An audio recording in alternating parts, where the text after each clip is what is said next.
Welcome back to the channel, and today we're talking Christian romances. Yes.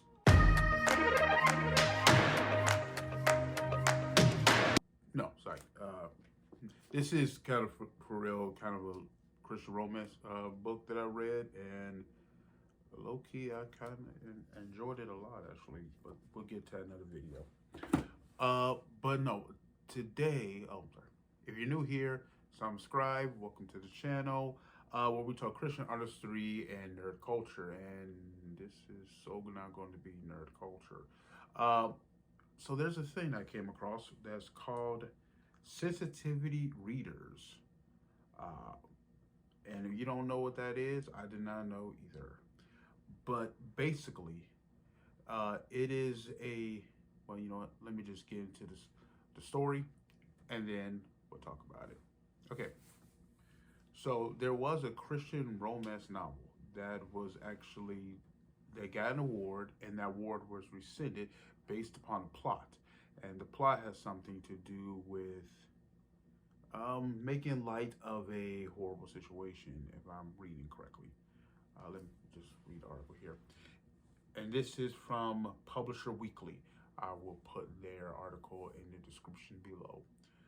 In an effort to avoid harmful stereotypes of marginalized people, several Christian fiction publishers are taking steps to uncover bias and ensure authenticity in books. One such measure is the use of sensitivity readers. It's on the rise, and editors who review their readers and editors who review content that depicts minorities in order to flag problematic language, cultural inaccuracies, and more, and to talk about the issues of these representations by BIPOC. I did not know what that was. I had to Google it. Like, I Googled everything, and that just stands for boom, boom, boom, boom, Black, Indigenous, and People of Color. I knew the POC was People of Color, but I didn't know the first two letters. And culture and Christian fiction came to the forefront. There was a romance writer declined the Vivian Award for romance with religious or spiritual elements. And I am, for the sake of this piece, since this isn't a hit video that I'm making, so I'm not like trying to embarrass nobody. I didn't read this person's book.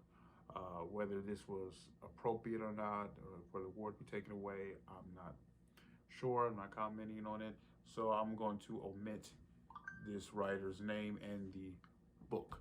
I'll go over a little bit of the plot of the book, but I'll kind of miss her character's name. You can look this up if you want to know, but more talking about the sensitivity reader portion of this, not, person get caught out over it. Basically, this writer was awarded the award, and the award was withdrawn because of the book's plot, which glorified the Wounded Knee Massacre, in which hundreds of Native Americans, including women and children, were killed.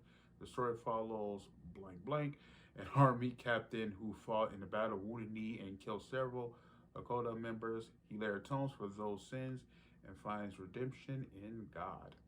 Okay, and based upon this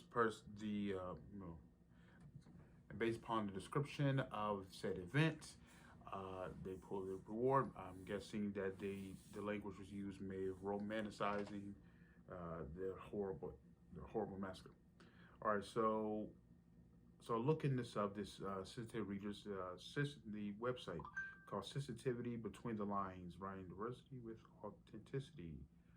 Edwina Perkins seems to be the forerunner of this whole thing, and it's basically, if you are writing about a group of people, a marginalized group of people outside of your community, then they are saying that this is a non-optional. You should be using a sensitivity reader who will go over your work. And it says that now there's a difference between this and a beta reader. A beta reader, basically, the book is essentially about done, and you're basically, when your beta reader is basically just reading for errors in grammar and punctuation. They're not necessarily, unless you ask them, giving judgment of, no, you can't say this, no, that's inappropriate, that's offensive. They're not going to be doing that. But if you're okay, so I'm gonna say I'm black, and I, I am black, and I'm going to be writing about the struggles in India, uh, and so I've never even been to India, but I want to write a story where, let's say, my main character is Indian, or the Indian culture is a big uh, plot in my storytelling.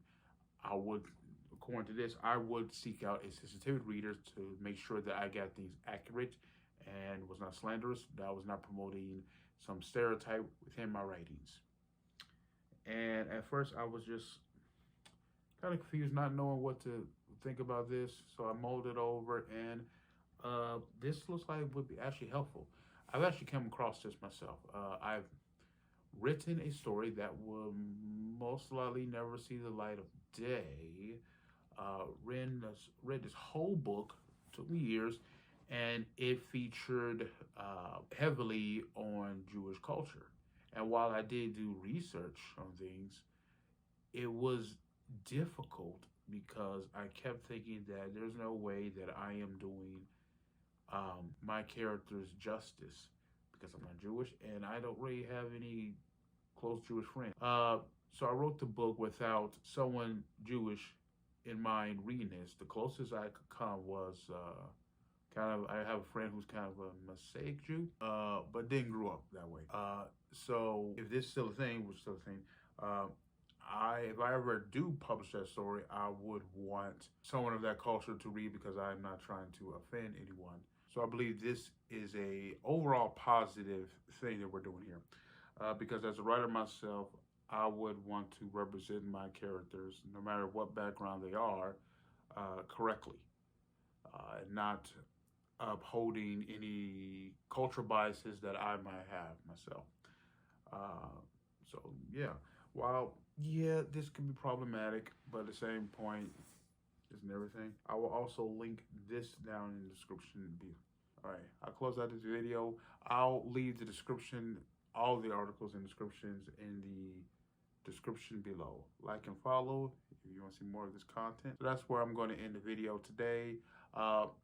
Like, share, subscribe if you enjoyed this content. I will link the articles and sources in the description below. Take care. Is it too good to be true? I want this so much, but don't know if I can trust you. My mind's racing fast, trying to find the red flags I'm used to.